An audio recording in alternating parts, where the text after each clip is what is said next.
Hello, welcome back to another episode of The Flight of the Knicks, where we talk all things Wellington Phoenix Football Club. We talk about football in general. So welcome back to the team. So I'm Jonathan. In the chat tonight, we've got Denise from Taupo, Alex down there in Wellington, and Holly, who's over in the sunny east coast of Australia. Are you in Sydney, or are we back from Brisbane now? Yeah, no, back from Brisbane on Gadigal land in Sydney. Fantastic. Cool. So we've got two matches that happened over the weekend. We're going to have a chat about. Plus, there's been a whole bunch of updates that have come out of the A-League. But we'll start first with the Wellington Phoenix women who played Melbourne City. And it was, we'll just ruin all the tension now. We lost 2-1, we being the Wellington Phoenix. So there's a spoiler alert. Holly, what did you see in the match? What were your highlights? What were, some talking points? I mean, it's another away match where we've failed. I think, Melbourne City are the runaway league leaders at the moment. I think if we're going to have a narrow loss to anybody, it's probably to City, but it's still unfortunate. It looked like we decided to come out very defensively in the first half. So the tactical decision must have been to go, we sit back, we defend for as long as we can, see if we can hold them off. Because I believe that's basically what Wanderers did last time they played.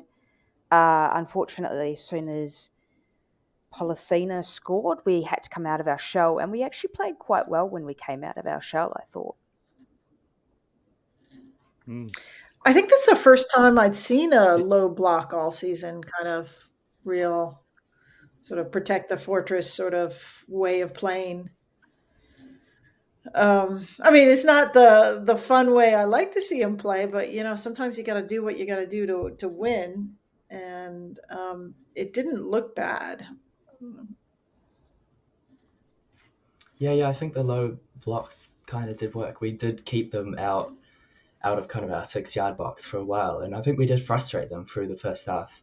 Highlighted by Mariana Speckmeyer and Eckert from City. They had a wee bit of a shoving fight. But yeah, we were playing deep. We were defending our box really well. One of the and to build on that, Alex, one of the interesting things was all of the from what I could see, the shots that City got away in that first half, most of them were not all that dangerous. Like, they were taking shots, but Riley Foster in our goal, I don't remember her being overly troubled, whereas the second half was a different story. They had 4 shots in the first half. We had none, but they had 4 shots. 1 off target, 1 on target, and 2 were blocked. So I think that goes to say how well we were defending. But we survived the first half, but in the second half that changed. So we don't know what was said at halftime in the sheds, but both teams came out with some fire in their belly, and both teams were determined to get a win. We saw so Melbourne City scored first, and that was a pretty nice goal. And then Melbourne went on and had multiple chances in the second half, and the Phoenix did too, but it was City who managed to get their 2 in the net, and we got 1. Alex, your thoughts? Yeah, it was a fun second half. It was a little bit more wide open. It just felt like the switch went on. I think, particularly after the Phoenix went down a goal, it was like, okay, let's do this, let's change a little bit tactics here and try and get back into our sort of passing rhythm.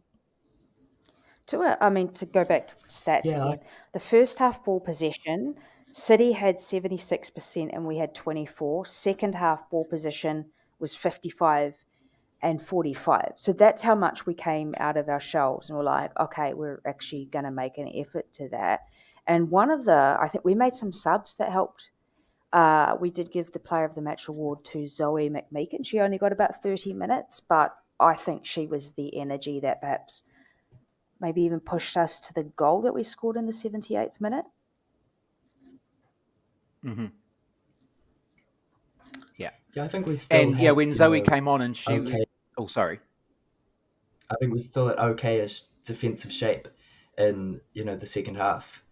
Like, our goals, they weren't kind of, I don't know if I want to say they were good, they weren't good goals, but, they were kind of mistakes from us. The first goal in particular, Grosso beats one player, I think it was Grosso, and then that means one player has to come out to push her, and then one player has to cover that player, one player has to cover that player. So it's kind of like a cascading dominoes effect, I guess you could say. And we weren't dropping into cover, right? Like, I felt like I saw Grosso actually quite a few times. They were driving to the line sort of along the edge of the 6-yard box and then playing cutbacks. And when the player would drive along the line and beat our players, the players that were beaten didn't seem to make enough of a fast effort to get back in and help defend again.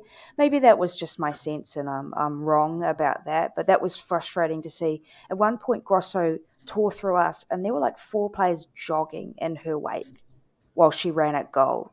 Do you think there's a theme there? Like, is it just fatigue? Or is it emotional, fire, or just a moment of like, we've been playing defense so much that you just kind of like lose it a little bit. I mean, Holly, what position do you play? I have played every outfield position. I just look at, I'm not a great player, and I'm not particularly fit, but these are professionals, and to me it just seemed like a lack of discipline to do that. But again, I can't say that I could go out and do a better job personally, because I don't have the skill or the time or any of those things. So I don't know whether that's a one-off problem or a problem that maybe needs to be someone to get stuck into. Maybe I'm the only person who's noticed it. I do think it's a recurring theme, though, and we saw it the week before, and that was like, there just seems to be a little bit of misunderstanding about where Kate Taylor's positioning is, because Kate's playing in front of the defensive line. So you got the back 4, then she's kind of this defensive midfielder, and then alongside her, kind of in front of her, is Longo. And for whatever reason, and there just seems to be a lack of understanding or chemistry between the players about where they're meant to be at a given point of time. And as Alex said, it's that cascading effect with the players. Fitness, possibly. I mean, it did look pretty hot out there. But then on the other side of the story was Wilkie absolutely missing a sitter from 6 inches. A couple of feet in front of the goal. If any player had got any part of their body to the ball, they could have got it in. And Wilkinson was the one person who, yes, she was falling a little bit awkwardly, but managed to get the ball to hit the top crossbar and go miles away from the goal. So if that had gone in, and some of City's other opportunities, the scoreline could have been way worse. So I think we managed to hold on and keep it respectable. God bless her, but you can't even like do that intentionally. Like, that was really hard to pull off. Like, if you wanted to kick it over the goal, I mean, 9 times out of 10, actually 99 times out of 100, that would have gone in the net. So that was like. That must have been an XG of like 0.99. Like, that surely. We've all, again, for those of us who have played, we've all had like horror open goal misses or silly mistakes like that. But yeah, she does tend to do it more often than we'd like as Football Ferns fans. But it is what it is. It turned out right for us because she was playing against us. On the other hand, she got, body parts on balls. Some people can't even get there to get to the ball to do that. Any other thoughts on them? Just doubling back to what you were saying, Holly, about Zoe. I was watching the highlights in a replay this afternoon, and Zoe, when she came on, her and Cox made a really dynamic little partnership down that left side. And there was one point where McMeekin, she had possession, she went for a run, the ball got taken off her, she won it back, and then she put this beautiful little slide pass right into Cox's path with a clear shot on goal. But yeah, the City keeper was up to it. But those are those little bits of magic and chemistry. Like we had them at the beginning of the season. They've kind of dissipated, but now they're starting to come back into our game. And if we can get more of those moments of chemistry and magic, I think like we said, we're only one win away from being number 5 on the table. So there's plenty to be optimistic about. Maybe one of the talking points is the fact that Macy Fraser didn't play. She was rested. Not quite sure what that means, whether it's physical rest, psychological rest. I don't know, but it's possible that we could have done with her dynamism. Do you want to talk about the red card? It's a pity it happened so late in the match. Like, it would have been great if we'd had half an hour. I don't know what the ref saw. Like, second yellow, I don't know how that's a yellow. There've been worse mistakes made. I'm quite happy to take that. Like, it looked like a foul to me. And I actually wonder whether the ref pulled out the yellow card before she realised she'd already given a yellow card. Because she pulled out the yellow card, and then there was like this short, I don't know, this gap of time before she went, oh, and then pulled out her, because usually if they know, they pull out the yellow and the red, like, right away. But look, it is what it is. It's not the worst call, probably of the worst mistake of the weekend. It's just a pity that we didn't manage to take advantage.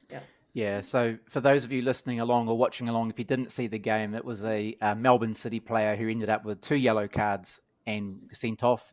As Holly has alluded to, it wasn't the worst refereeing decision of the weekend across the A-League. There was some real howlers, and that was not the worst of them. But we won't go into that because that's a whole documentary series in itself.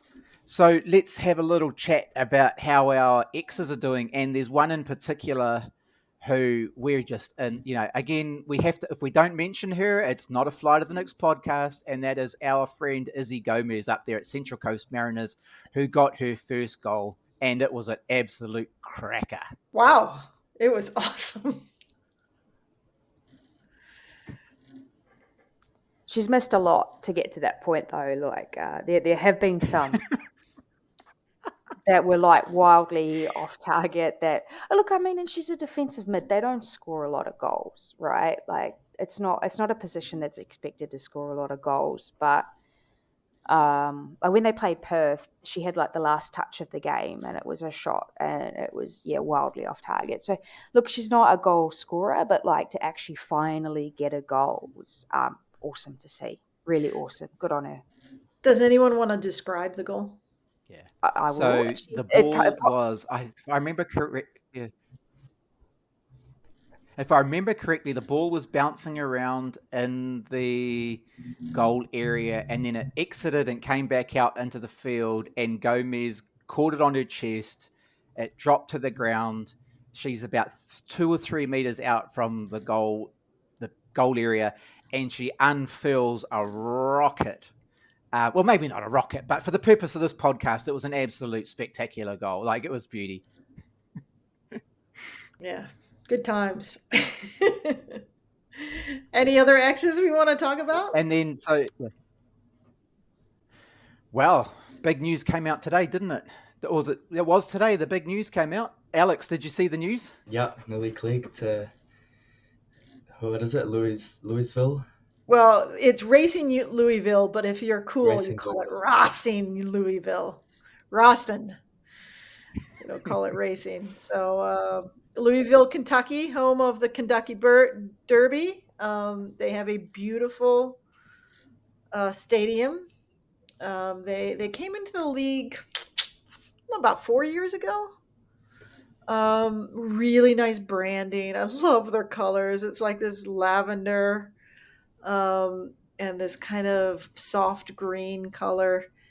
They've always been, the NWSL is just like a kind of like this year in the A League, a lot of parity.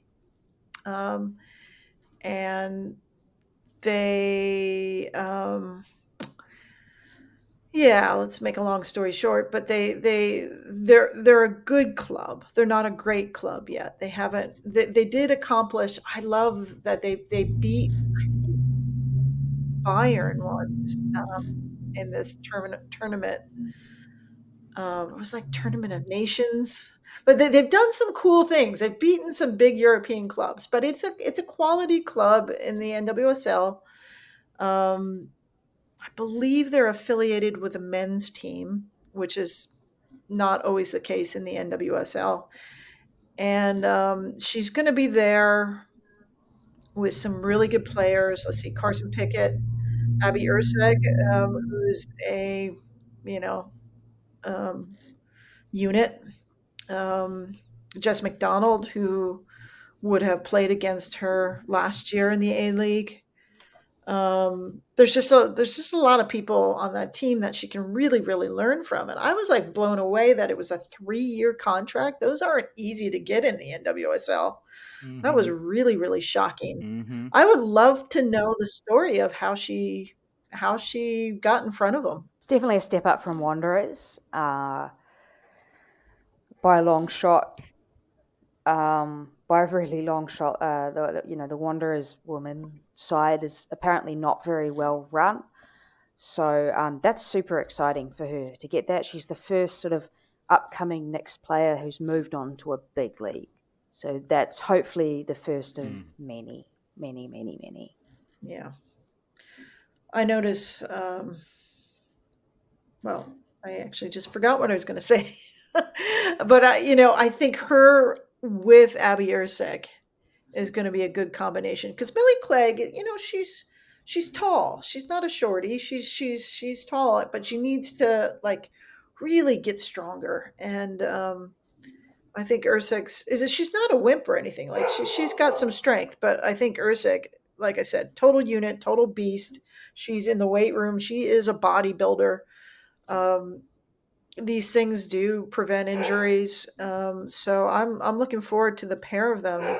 Katie Bowen used to play with Abby Urseg at North Carolina. I think they were a good combo there. It's just nice to see more Kiwis abroad, like in bigger leagues, just like Holly said. I mean, it's nice to see the babies grow. I wonder does anyone know anything about her injury? Was it a hamstring tear originally? But then she mentioned a second injury on top of that. So when she said she was leaving, I thought, oh, maybe she's just, going home to recover if her season's over. So I was a little bit surprised to see she'd re-signed with another club. But one of the things that's exciting about that move is, so there's a lot of Australian players who have moved, particularly to the WSL. They're huge, like Arsenal, Chelsea ones. Like there are tons of them. In fact, they're starting to call Arsenal women I can't make it. Arsenal, like as an Australian Arsenal. So hopefully that the attention to the league is going to pay off for New Zealand nationality players as well. So another interesting point, Chids. So Alex Chidiac went over and played with Racing last year on loan, and she actually ended up played 8 matches. So they're not a team that's just going to take anyone. Like if Chidiac's being brought in on loan, or during the off season, Clegg's gone in. They've got a strong side. Looking through their last year's roster, a really nice wide range of ages. So it'll be a fantastic nest for Clegg to, as a fledgling player, she can develop her wings. Absolutely, she'll be playing. Go for it, Alex. Sorry, everyone keeps cutting you off. I just hope she gets some playing time. It's the worst thing to see young players go overseas and just not getting any playing time. Rot in the reserves or on the bench.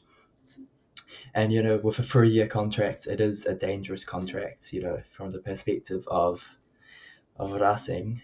You don't want to hire Milly Clegg and then her just completely flop. So they must see something in her. They must have, good determination. It's a Football Manager stat. I've been playing a lot of Football Manager recently. They must think she's going to develop in a good way, because if she's there for 3 years and completely flops, then that's dangerous for them. What do you think is Clegg's natural position? I mean, she likes to play striker. That's why she left the Phoenix and went to the Wanderers, I hear, because they were all going to play a striker, and she didn't actually get to play at all. But I guess striker. Like, she must feel strongly about striker. She must have her reasons. They had Katlana of South Africa as a major striker. Don't know if Jess McDonald's coming back because she just had a baby. They just grabbed Taylor Korniak, who plays a little bit more in the midfield, but they're stacked with midfielders. They have Savannah DeMello, also a midfielder. But when I'm looking at the roster, no, they don't have a lot of quality forwards. So, I mean, hopefully they can develop her. I mean, when I spoke to Milly last year, she was kind of interested in the U.S. university system, but I think that went away when she took a professional contract. So, looks like she really wanted to get to the United States and found a way. Stacked with midfielders, but not a lot of forwards. So maybe that is a good place to go, and she can get some tests. It's also an Olympic year, and that means a lot of the NWSL will be depleted of its stars, and that also is a good time to get playing time. Milly will be, if we qualify, Milly will be with the Ferns. So. Oh yeah, duh. Yeah, that won't. That's assuming we qualify. But so that won't help. But yeah, hopefully she gets game time. You need game time to improve. Is our path? Oh, okay. Sorry, going. Just going back to what you were saying, Denise. Like, if we look at Milly now at the age of 19, and if we compare, and this is not being judgmental, but her physical body composition versus the physical body composition of some of the forwards and the strikers that we see in the NWSL, it's going to take her. I think it'll take her a couple of years to get to increase her mass and to get a bit more muscle and strength. So perhaps she might be, maybe a little bit more sitting out on the wing rather than playing like that dead set up front striker role. For now,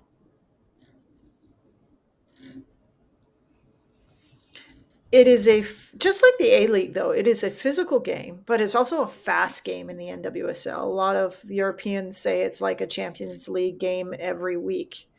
It's fast, it's intense.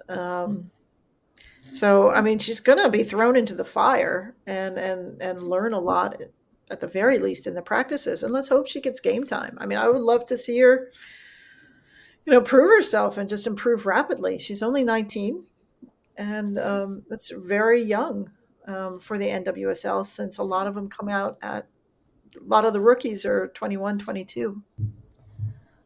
So our next match is against Canberra. How do we think we can go there? Last time we played Canberra in Wellington, we won 5-0, which may be an outlier. I'd say it's going to be a goal fest because Michelle Heyman is there. Canberra score lots of goals and concede lots of goals. I will be frustrated if we don't find a way to win this game. I mean, the frustration would be very, very high if we don't find a way to win this match. It's going to be at the smaller location, so hopefully we'll have some fans around. Yeah, I think this is going to be kind of like the last straw if we don't win. We've been historically good at home this season. At Porirua Park has served us well. But then we started off the season, we had good away form. 3-0 to Wanderers, that was a good game. And then recently we just have completely shit the bed away from home.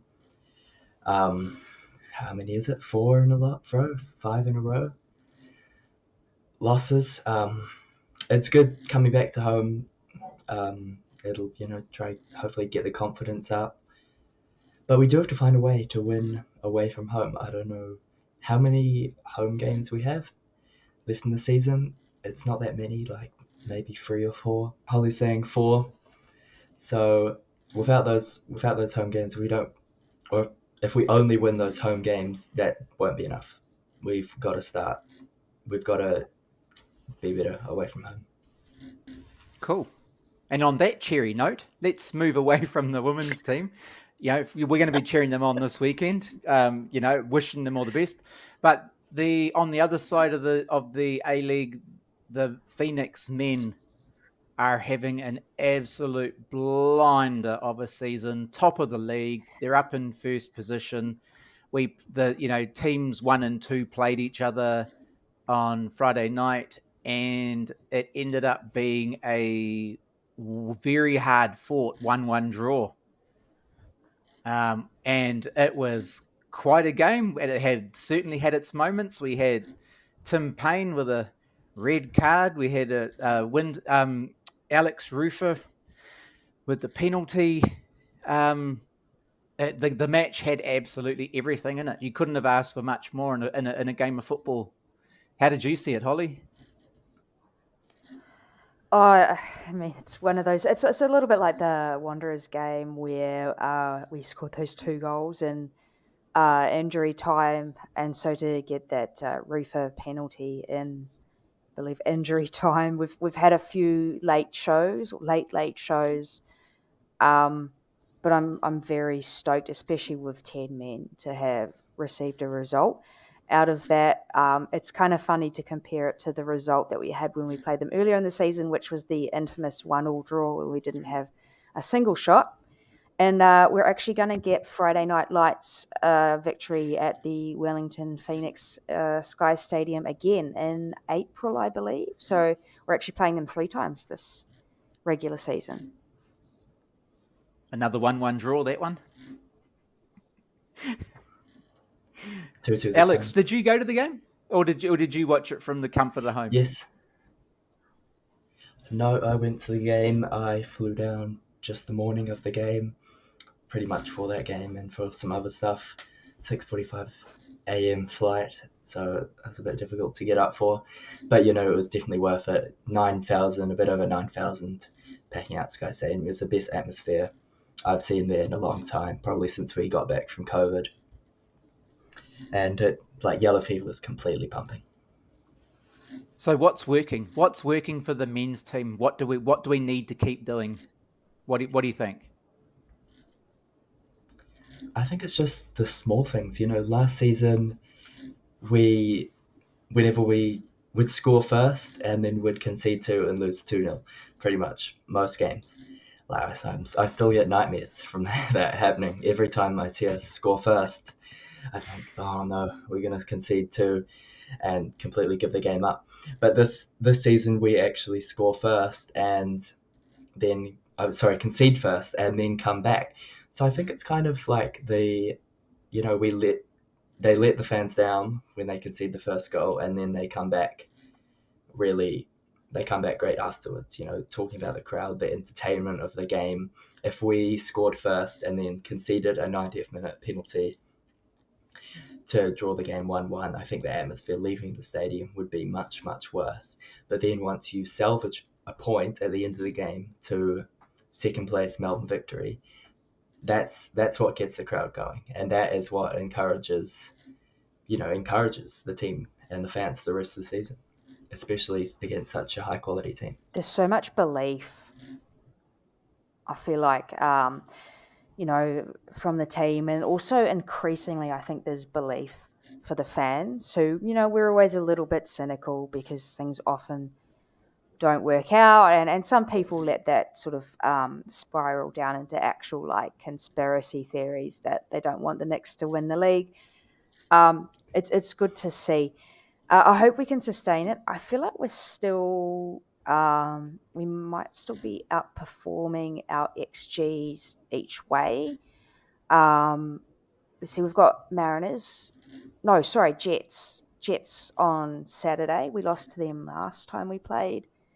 Hopefully we can get the win this time. We really need to. We're even on points with victory. Like at some point, one of these teams is going to have to wind up giving up points, and it's going to be, even though we're only halfway through the season, it's a struggle to catch because both teams are really on fire.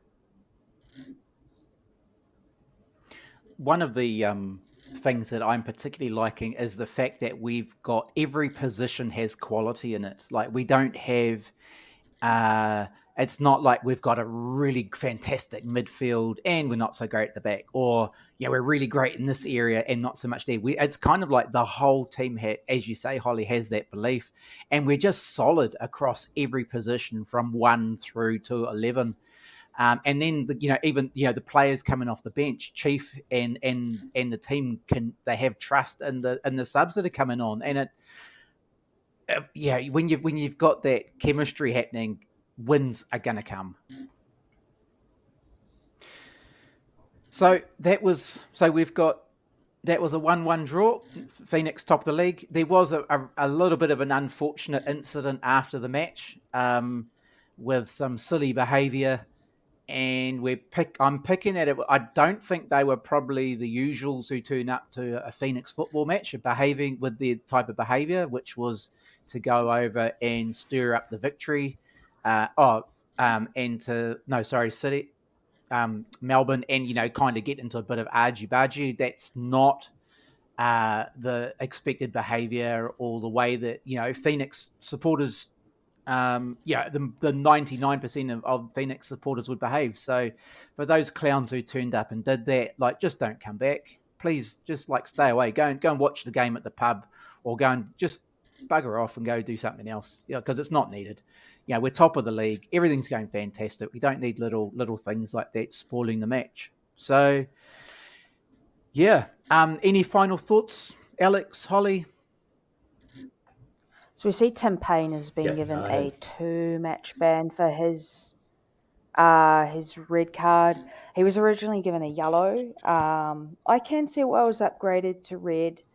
I can see why it's been given 2, but he's been on fire this season, so I think it's unfortunate that we're going to lose him for 2 games. So that's our Jets, and then whatever the follow-up game is for that. Yep, if I was in charge of the deciding how long players get banned, I obviously wouldn't. I'd be very biased, but I'd probably only give one match for this one. I think in the past they've been a bit harsh on the Knicks, but 2 is fine. If I was a club, I wouldn't appeal that. So when they mentioned it, when they did the social media posts and whatnot, they said that upon reviewing all available camera angles or footage or something like that, makes me think that maybe they saw different angles to what we saw necessarily on the broadcast, and that upon reviewing those, they decided that they weren't going to have grounds for an appeal. So obviously they've considered it. You just got to be careful. This is the thing. Sometimes people talk about cards and intent, right? They talk about intent, and but it's not intent. I mean, intent is part of it, like violent conduct, but you've just got to be controlled. Yeah, I don't think that available camera angles is anything special. They got those angles in VAR, and we probably would have seen them on broadcast if they showed them. I think that's just a copy and paste, response that they have hidden in the archives. It was interesting. I watched the game from home, and I was on Twitter and having a bit of banter backwards and forwards with a couple of people about VAR. And at one point, VAR went for us, and then it went against us, and then it went for us again. So it's kind of that whole love-hate relationship with VAR. But as I said to someone, when it gets to the point where the referee's going over to have a look at the screen, you can pretty much, most times, whatever's been decided will get overturned. It'll go the other way. So, but hey, that's football. It was a 1-1 draw. We'll take it. we'll keep moving on and up the Knicks. Up the fucking Knicks. So thanks for watching, or if you're listening, we really appreciate it. Like if you want to listen to, keep coming back and listening to us talking about football. We enjoy doing it, and hopefully you enjoy listening to us. Feel free to like and subscribe. We do have some newer content coming out. We've got some guests coming up in the next couple of weeks, so we're excited to get them on the podcast. So keep an eye out, and up the Knicks. We'll